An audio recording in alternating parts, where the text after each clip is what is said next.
ಕುಶಾಲನಗರ ತಾಲೂಕು ಹಿಂದೂ ಸಂಗಮ ಆಯೋಜನಾ ಸಮಿತಿಯ ನಂಜರಾಯಪಟ್ಟಣ ಮಂಡಲದ ವತಿಯಿಂದ ಹಿಂದೂ ಸಂಗಮ ಅದ್ದೂರಿ ಶೋಭಾಯಾತ್ರೆಯನ್ನು ಹಮ್ಮಿಕೊಳ್ಳಲಾಗಿತ್ತು. ಹೊಸಪಟ್ಟಣದ ಬಸವೇಶ್ವರ ದೇವಾಲಯದಲ್ಲಿ ಪೂಜೆ ಸಲ್ಲಿಸಿ ಮೆರವಣಿಗೆಗೆ ಚಾಲನೆ ನೀಡಲಾಯಿತು. ಹೊಸಪಟ್ಟಣದಿಂದ ಆರಂಭಗೊಂಡ ಶೋಭಾಯಾತ್ರೆ ಮೆರವಣಿಗೆ ನಂಜರಾಯಪಟ್ಟಣ ಸೊಸೈಟಿವರೆಗೆ ತೆರಳಿ ಬಳಿಕ ನಂಜುಂಡೇಶ್ವರ ದೇವಾಲಯದ ಬಳಿ ಸಮಾಪ್ತಿಗೊಂಡಿತು. ವಿವಿಧ ವೇಷಧಾರಿ ಮಕ್ಕಳನ್ನ ಹೊತ್ತ ಬೆಳ್ಳಿ ರಥ, ಭಾರತಾಂಬೆ ಭಾವಚಿತ್ರ ಒಳಗೊಂಡ ವಾಹನದೊಂದಿಗೆ ಕಳಸ ಹೊತ್ತ ಮಹಿಳೆಯರೊಂದಿಗೆ 700ಕ್ಕೂ ಅಧಿಕ ಹಿಂದೂ ಬಾಂಧವರು, ಪುರುಷರು, ಮಹಿಳೆಯರಾದಿಯಾಗಿ ಕೇಸರಿ ಶಾಲ್ಯ ಧರಿಸಿ ಬಾವುಟ ಹಿಡಿದು ಮೆರವಣಿಗೆಯಲ್ಲಿ ಸಾಗಿ ಬಂದರು. ಮೆರವಣಿಗೆ ಉದ್ದಕ್ಕೂ ಮಕ್ಕಳಿಂದ ಸಾಂಪ್ರದಾಯಿಕ ಭಜನೆ, ನೃತ್ಯ ಪ್ರದರ್ಶನ ನಡೆಯಿತು. ಚಂಡೆ ವಾದ್ಯದೊಂದಿಗೆ ಬೃಹತ್ ಗೊರಿಲ್ಲಾ ಮತ್ತಿತರ ಗೊಂಬೆ ವೇಷಧಾರಿಗಳು ಮೆರವಣಿಗೆಯಲ್ಲಿ ಗಮನ ಸೆಳೆದರು.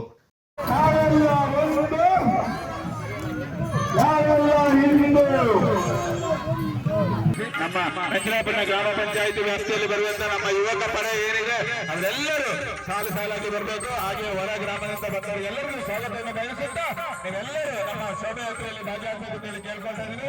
ನಮ್ಮ ದೂರ ಗ್ರಾಮದಿಂದ ಬಂದಂತ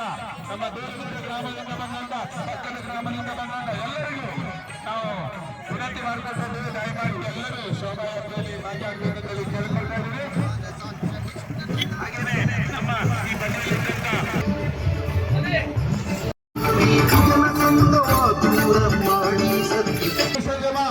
ಶೋಭಾಯಾತ್ರೆ ಈಗಾಗಲೇ ನಾವು ಹೊಸಪಟ್ಟಣ ಬಸವೇಶ್ವರ ದೇವಸ್ಥಾನದಿಂದ ಪ್ರಾರಂಭ ಮಾಡಿ ನಂಜರಾಯಪಟ್ಟಣ ನಮ್ಮ ಸೊಸೈಟಿವರೆಗೆ ESSವರೆಗೆ ಸಾಗಲಿದೆ. ಅಲ್ಲಿಂದ ಪುನಃ ತಿರುಗಿ ನಮ್ಮ ನಂಜುಂಡೇಶ್ವರ ದೇವಸ್ಥಾನ ನಂಜರಾಯಪಟ್ಟಣದಲ್ಲಿ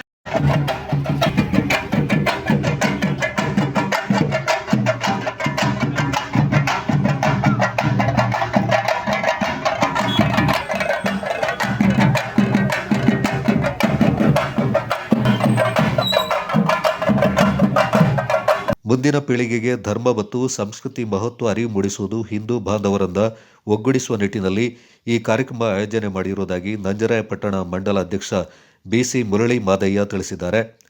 ಈಗ ನಂಜರಾಯಪಟ್ಟಣ ಗ್ರಾಮ ಪಂಚಾಯಿತಿ ಮಂಡಲ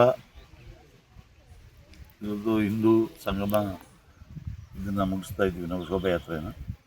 ಮುಂದೆ ಸ್ಟೇಜ್ ಕಾರ್ಯಕ್ರಮ ಇದೆ. ಭಾರತ ದೇಶದಲ್ಲಿ ಹಳೆಯ ಕಾಲದಿಂದಲೂ ಈ ವಿದೇಶಿ ಸಂಸ್ಕೃತಿ ಬಂದು ಎಲ್ಲರನ್ನ split and divide and rule ಅಂತ ರೀತಿಯಲ್ಲಿ ಹಿಂದೂಗಳನ್ನೆಲ್ಲ ಒಡೆದು ಚೂರು ಮಾಡಿ ಹೊಟ್ಟೆ ಆಧಾರದ ಮೇಲೆ, ಜಾತಿ ಆಧಾರದ ಮೇಲೆ, ಉಪಜಾತಿ ಆಧಾರದ ಮೇಲೆ ಅಂತೇಳಿ ವಿಂಗಡಿಸಿ ಹಿಂದೂಗಳನ್ನು ಚೂರು ಮಾಡಿ ಒಡೆದು ಆಳದ ನೀತಿಯನ್ನು ಮಾಡಿದರು. ಈಗಲೂ ಸಹ ಅದೇ ರೀತಿ ಹಿಂದೂಗಳ ಶೋಷಣೆ ಆಗ್ತದೆ, ಅದೇ ರೀತಿ ನಡೀತಾ ಇದ್ದು. ಈ ಶೋಷಣೆಗಳು ನಿರಂತರವಾಗಿ ಆಗಬಾರ್ದು. ಮುಂದಿನ ಪೀಳಿಗೆಗೆ ನಾವು ಏನಾದರೂ ಕಾಣಿಕೆಯಾಗಿ ನೀಡುವುದಾದರೆ ಹಿಂದೂ ಧರ್ಮವನ್ನು ಒಂದೇ ಧರ್ಮ, ಎಲ್ಲರೂ ಒಂದೇ, ಮೇಲಿರುವ ರಕ್ತ ಎಲ್ಲ ಒಂದೇ ಅಂತೇಳಿ ನಿರೂಪಣೆ ಮಾಡಬೇಕು. ಆ ವಿಚಾರದಲ್ಲಿ ಮುಂದಿನ ಮಕ್ಕಳಿಗೆ ಒಂದು ದಾರಿದೀಪ ಆಗಬೇಕು ಅಂತೇಳಿ ಇವತ್ತು ಹಿಂದೂ ಸಂಗಮ ಯಾತ್ರೆಯನ್ನು ಕಾರ್ಯಕ್ರಮ ಇಟ್ಟಿದ್ದೇವೆ. ಒಂದೊಂದು ದಿವಸ ಇದು ಮಕ್ಕಳಿಗೆ ದಾರಿದೀಪ ಆಗಲಿ. ಎಲ್ಲ ಮಕ್ಕಳು ನಾವೆಲ್ಲ ಒಂದೇ, ಜಾತಿ ಮತ ಭೇದ ಎಲ್ಲನ ಮರೆತು ಎಲ್ಲ ಭಾಷೆ, ಯಾವುದೇ ಭಾಷೆ ಆಗಲಿ ನಾವೆಲ್ಲ ಹಿಂದುತ್ವ ಅಂತ ಒಂದು ಮನವನ್ನ ಬರಲಿ ಅಂತ ಕೇಳುವಂಥ ಒಂದು ವ್ಯವಸ್ಥೆಯನ್ನು ಮಾಡ್ತಾಯಿದ್ವಿ ಅಂತ ಕಾರ್ಯಕ್ರಮದ ಕುರಿತು KV ಪ್ರೇಮಾನಂದ ಮಾಹಿತಿಯನ್ನು ನೀಡಿದರು. ಪಟ್ಟಣ ಗ್ರಾಮದ ಶ್ರೀ ಬಸವೇಶ್ವರ ದೇವಸ್ಥಾನದಿಂದ ಪೂಜೆ ಸಲ್ಲಿಸಿ ಆ ಬಳಿಕ ಸರ್ವರಿಗೂ ಆಗಮಿಸಿರ್ತಕ್ಕಂಥ ಸರ್ವರಿಗೂ ಪ್ರಸಾದವನ್ನು ನೀಡಿ ಬೆಳ್ಳಿ ರಥದಲ್ಲಿ ಕುಳ್ಳಿರಿಸಿದಂಥ ಶ್ರೀ ರಾಮ, ಶ್ರೀ ಲಕ್ಷ್ಮಣ, ಶ್ರೀಮಾತೆ ಸೀತೆ ಹಾಗೆ ಹನುಮಂತರ ವಿಗ್ರಹವನ್ನು ಹೊತ್ತಿರ್ತಕ್ಕಂಥ ಬೆಳ್ಳಿ ರಥ, ಚೆಂಡೆವಾದ್ಯ, ಕೊಡಗಿನ ಒಡ್ಡೋಲಗ ಹಾಗೂ ಬೃಹತ್ ಸಂಖ್ಯೆಯಲ್ಲಿ ಆಗಮಿಸಿದ ಸುಮಾರು 700ಕ್ಕಿಂತಲೂ ಹೆಚ್ಚು ಹಿಂದೂ ಬಾಂಧವರು ನಮ್ಮ ಗ್ರಾಮ ಪಂಚಾಯತ್ ವ್ಯಾಪ್ತಿಯಲ್ಲಿ ಅಲ್ಲದೆ ನೆರೆ ಗ್ರಾಮಗಳಿಂದ ಆಗಮಿಸಿದ ಎಲ್ಲ ಭಕ್ತರ ಸಮ್ಮುಖದಲ್ಲಿ ಹಾಗೆ ಭಜನೆ ಕುಣಿತ, ಕರಡಿ ವೇಷ, ಹುಲಿವೇಷ ಇನ್ನಿತರ ವೇಷಧಾರಿಗಳೊಂದಿಗೆ ಇಲ್ಲಿಗೆ ಈಗ ದುಬಾರಿ ರಸ್ತೆ ಮೂಲಕ ನಮ್ಮ ನಂಜುಂಡೇಶ್ವರ ದೇವಸ್ಥಾನಕ್ಕೆ ಆಗಮಿಸ್ತಾ ಇದೆ. RSS ಕಾರ್ಯಕಾರಿಣಿ ಸದಸ್ಯರಾದ ನವೀನ್ ಸುಬ್ರಹ್ಮಣ್ಯ ದಿಕ್ಸೂಚಿ ಭಾಷಣವನ್ನು ಮಾಡಿದರು.